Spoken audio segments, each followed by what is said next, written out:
दोस्रो विश्वयुद्धको क्रममा ब्रिटेनले बर्मामा जापानी सेनाहरू विरुद्ध जति नै आक्रमण गरे पनि जित पाउन सकिरहेको थिएन। असफल लगातारको लडाईँमा थुप्रै सैनिकहरू घाइते भइसकेका थिए, कतिले आफ्नो ज्यान गुमाइसकेका थिए। ब्रिटेनले जित हासिल गर्नका लागि शत्रु जापानी सेना र भूभागको बारेमा गुप्तचर मार्फत जानकारी सङ्कलन गर्नु आवश्यक थियो।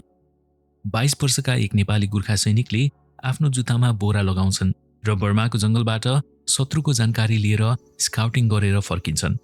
23 जुन सन् 1944 मा घमासान युद्ध हुन्छ र त्यही नेपाली गोर्खाले नै बर्मामा लगातार विफल भइरहेको ब्रिटिस सेनालाई शत्रु जापानी सेना विरुद्ध जित दिलाउनका लागि महत्त्वपूर्ण भूमिका पनि खेल्छन्। नमस्ते अनि स्वागत गर्न चाहन्छु केही कथाहरूको अर्को एपिसोडमा। मन छुने, अचम्म लाग्ने, माया लाग्ने, मोटिभेट गर्ने, रिस उठ्ने अनि कहिले कहिले सुन्दा रुन पनि आउने रियल लाइफ स्टोरिजहरू, सत्य घटनामा आधारित कथाहरू हामी तपाईँलाई सुनाउँछौँ यो च्यानल केही कथाहरूमा। गएको एपिसोडमा हामीले सुनेका थियौँ दीप प्रसाद पुनको बहादुरिताको कथा। कसरी उनले आफू एक्लैले तालिबानका लडाकुको सामना गरेर आफ्नो साथीहरूलाई बचाएका थिए, जसले गर्दा उनलाई द कन्स्पिक्युअस ग्यालेन्ट्री क्रस CGCबाट सम्मान गरिएको थियो। तिनै बहादुर सैनिकका हजुरबुवाको कथा आज हामी सुन्नेछौँ केही कथाहरूमा। ती बहादुर अनि साहसी सैनिक हुन् तुलबहादुर पुन। पश्चिम नेपालको म्याग्दीमा तुलबहादुर पुनको जन्म भएको थियो। उनी किशोर अवस्थामा नै 3रो बटालियन 6औं गोर्खा राइफल्समा भर्ती भएका थिए र छिटै नै विश्वयुद्धमा अत्यन्तै महत्त्वपूर्ण चिन्तित अभियानमा संलग्न भए। चिन्तित अभियान दोस्रो विश्वयुद्धको क्रममा जापानी सेनाहरूको विरुद्ध ब्रिटिस र भारतीय सेनाहरूले सञ्चालन गरेको एउटा विशेष अभियान थियो। यो अभियान विशेष रूपमा दक्षिण पूर्वी एसियामा घना जङ्गलहरूमा सञ्चालन गरिएको थियो। दोस्रो विश्वयुद्धको क्रममा सन् 1943 को जुन महिनामा ब्रिटेनले बर्मामा जापानी सेनाहरूमाथि बारम्बार आक्रमण गरिरहेको थियो, तर सफलता भने हात लागेको थिएन। अघिल्ला केही दिनहरूमा 800 जनाभन्दा बढी घाइते भइसकेका थिए। शत्रु जापानी सैनिकहरूको सुरक्षाको प्रावधान निकै बलियो थियो। मेको अन्त्यमा 77औं भारतीय ब्रिगेड सेनालाई मोगाउँ कब्जा गर्न आदेश दिएको थियो, जसमा 3रो बटालियन 6औं गोर्खा राइफल्स पनि समावेश थियो। कठिन भूभागमा सफलता बिना हप्तौँसम्म भीषण लडाईँ भइरहेको थियो। दुश्मनको मेसिन गन पोस्टहरूको स्काउटिङ गर्नका लागि एउटा स्वयंसेवकको आवश्यकता थियो। यसका लागि तुलबहादुर पुन लगभग 22 वर्षका जवान सैनिकले जिम्मा लिए। उनले लगाएका सेनाका बुटका नङहरूबाट आवाज आउँथ्यो। जापानी शत्रुको क्षेत्रमा स्काउटिङ गर्न जाँदाखेरि जङ्गलमा शान्तसँग हिँड्नका लागि र शत्रुले सुइँको नपाउन् भन्ने हेतुले तुलबहादुर पुनले आफ्ना जुत्तामा बोरा बाँधेर हिँडेका थिए। केही समय पश्चात उनले सफलतापूर्वक जापानी मेसिन गन पोस्टहरू फेला पार्छन् र पूर्ण रिपोर्ट लिएर फर्किन्छन्। 23 जुन सन् 1944 को बर्माको चर्को गर्मीमा 6औं गोर्खा राइफल्सले मोगाउँको रेलवे पुलमा आक्रमण गर्छन्, तर उक्त आक्रमणको तुरुन्तै जापानी सेनाहरूले पनि काउन्टर अट्याक प्रति आक्रमण गर्छन्। जापानी सेनाहरूले 2 स्थानबाट निरन्तर गोलीबारी गरिरहेका थिए, एउटा बङ्करबाट र अर्को रेड हाउस नामको स्थानबाट, जुन लगभग 180 मिटरको दूरीमा थियो। एउटा इन्टरभ्यूमा तुलबहादुर पुनले भनेका छन्, उक्त लडाईँमा म मर्न वा गोली हान्न डराएको थिइनँ। मैले शत्रुलाई जित्नै पर्ने थियो। मैले मेरा साथीहरूलाई मारिएको देखेको थिएँ र उनीहरूको बदला लिनुपर्ने थियो। म दृढ थिएँ र मेरो छाती साहसले भरिएको थियो। शत्रुहरूले हाम्रा साथीहरूलाई मारेका थिए र अब मेरो पालो थियो। जब तुलबहादुर पुनको टोली अघि बढ्दै थियो, उनका टोलीका कमान्डर अर्को एक व्यक्ति र उनी बाहेक सबै मारिएका थिए। उनीहरूको अवस्था एकदमै डरलाग्दो थियो। सङ्ख्यामा कमी भए पनि 3 जना जीवित बाँचेका व्यक्तिहरूले रेड हाउसमा आक्रमण गर्छन्। पुनका टोलीका 2 साथीहरू गम्भीर रूपमा घाइते हुन्छन्। उनीहरू अघि बढ्न सक्दैनन्।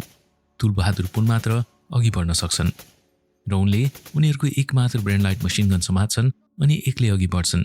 उनी 30 यार्डको दूरीमा हिलो र खाल्डो भएको जमिन पार गर्दै फायरिङ गर्दै दौडन्छन्। उनी रेड हाउस पुग्छन् र उनले 2वटा कब्जा गरिएका मेसिन गनहरूको प्रयोग शत्रुमाथि नै गर्छन् र आफ्ना कमरेडहरू लगायत धेरैजनाको ज्यान बचाउँछन्, जसमा मेजर लम्लीको पनि ज्यान सामेल थियो।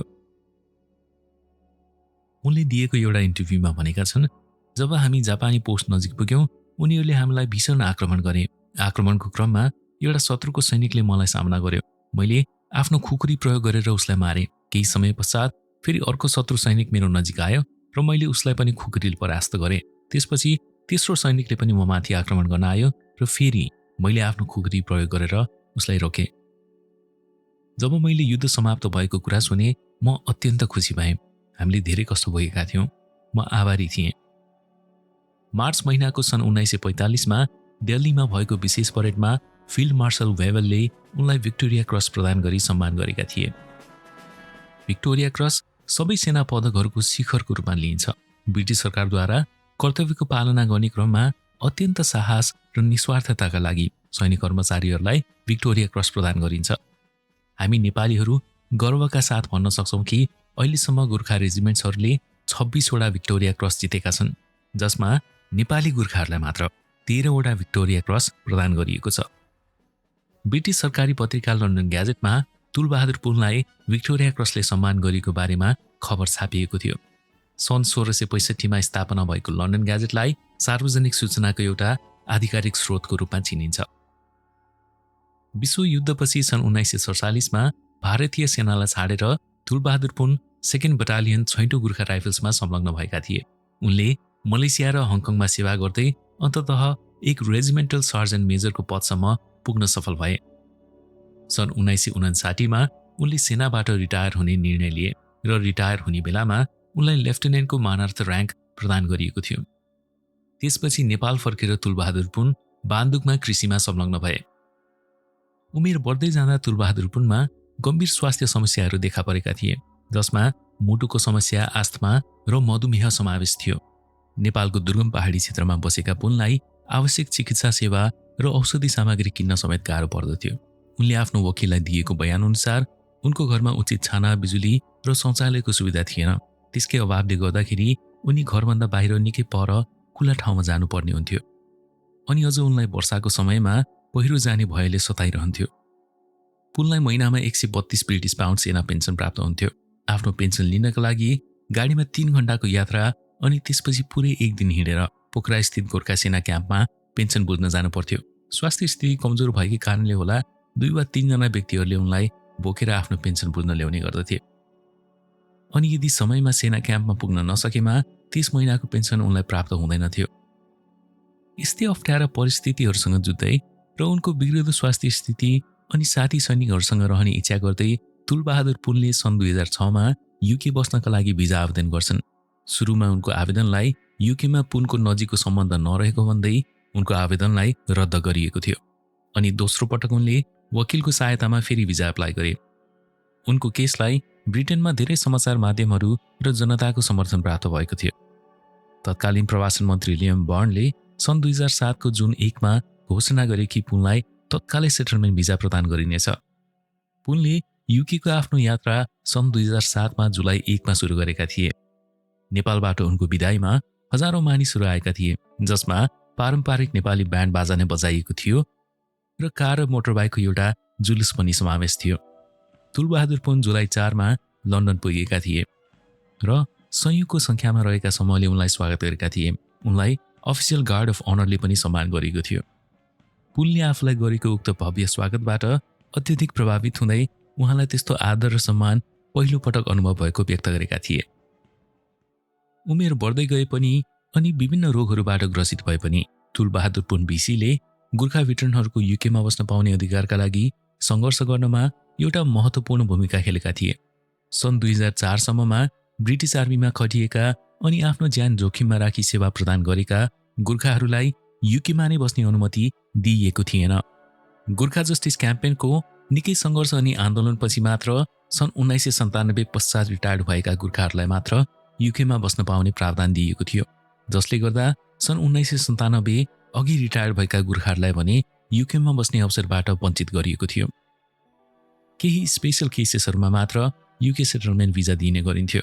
गोर्खा जस्टिस क्याम्पेनले सबै गोर्खा सैनिकहरूलाई समान बसोबास अधिकारको माग गरिरहेको थियो। तुलबहादुर पुन भिसीले आफ्नो नामको प्रयोग गरेर भेटरन गोर्खा सैनिकहरूको युकेमा बस्ने अधिकारका लागि गोर्खा जस्टिस क्याम्पेनको आन्दोलनमा सामेल भएका थिए। गोर्खा जस्टिस क्याम्पेनलाई जोइना लुम्ले, जो एक पूर्व बेलायती अभिनेत्री र मोडल साथसाथै अधिवक्ता र मानव अधिकार कार्यकर्ता हुन्, उनले आफ्नो समर्थन दिई सक्रिय रूपमा काम गरिरहेकी थिइन्। बर्माको मगाउँको युद्धमा तुलबहादुर पुन भिसीले बचाएको ज्यानहरूमध्ये मेजर जेम्स लम्लेको पनि एक थियो, जो जोइना लम्लेका पिता थिए। उनको कथा, जोइना लुम्लेको संलग्नता र व्यापक गोर्खा जस्टिस क्याम्पेनले अन्तर्राष्ट्रिय ध्यान आकर्षण गरेको थियो। परिवर्तनका लागि युकेकी जनता र राजनीतिक समर्थन पनि प्राप्त भएको थियो। सन् 2009 मा विभिन्न आन्दोलन अनि कानुनी लडाइँहरूपछि ब्रिटिस सरकारले नियम परिवर्तन घोषणा गरेको थियो, जसमा सन् 1997 अघि रिटायर्ड भएका गोर्खा भेटरनहरूलाई पनि उनीहरूको परिवारसँग युकेमा बस्ने अधिकार प्रदान गरिएको थियो। कम्तीमा पनि 4 वर्ष सेवा गरेका भेटरन गोर्खाहरूले पनि अब युकेमै बस्न पाउनेछन्। तुलबहादुर पुन भिसी र आन्दोलनकारीहरूको समूहको सम्मिलित प्रयासले गोर्खाहरूको सेटलमेन्ट राइट्स बारेमा इतिहासको उपलब्धिमा महत्त्वपूर्ण योगदान गरेको थियो।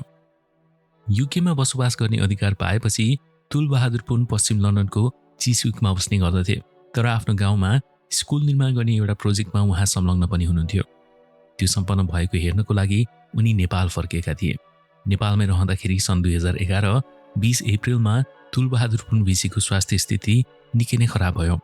गम्भीर श्वास प्रश्वास रोगबाट ग्रस्त भएपछि म्याग्दी स्थित आफ्नै गाउँमा तुलबहादुर पुन भिसीको अप्रत्याशित रूपमा निधन भयो।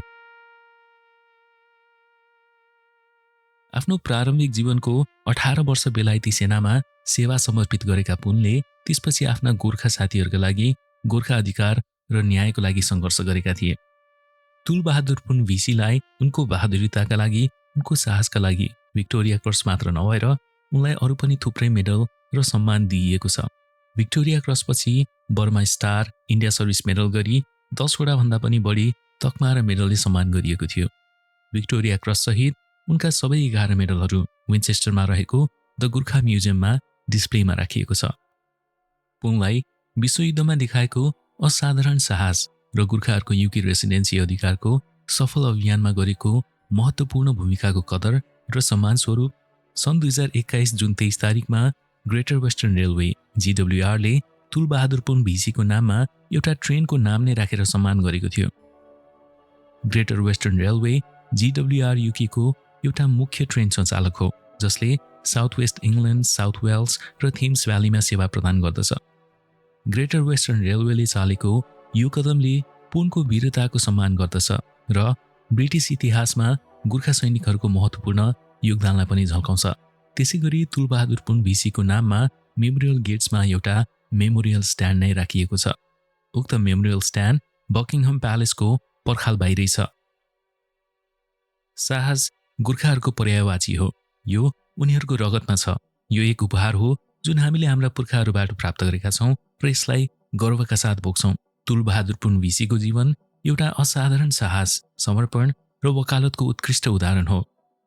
सैनिक सेवामा जीवनभरको प्रतिबद्धता र रिटायर भएपछि गम्भीर स्वास्थ्य समस्याहरूका बावजुद पनि पुनले गोर्खा अधिकारहरूको वकालत गरेर त्यसमा पनि विजय हासिल गरे। जीवनको अन्तिम क्षणमा पनि उनी आफ्नो गाउँका बालबालिकाहरूमा शिक्षाको अवसर प्रदान गर्ने कार्यमा संलग्न थिए। तुलबहादुर पुन भिसीको जीवनले साहस, दृढता र न्यायको लागि लड्न हामीलाई प्रेरणा दिइरहन्छ, अघि बढ्न खचखचाइरहन्छ। यो मेसेजसँगै आजको केही कथाहरूको एपिसोडको अन्त्यमा हामी आइसकेका छौँ। सुनेर साथ दिनुभयो, थ्याङ्क यू सो मच भन्न चाहन्छु।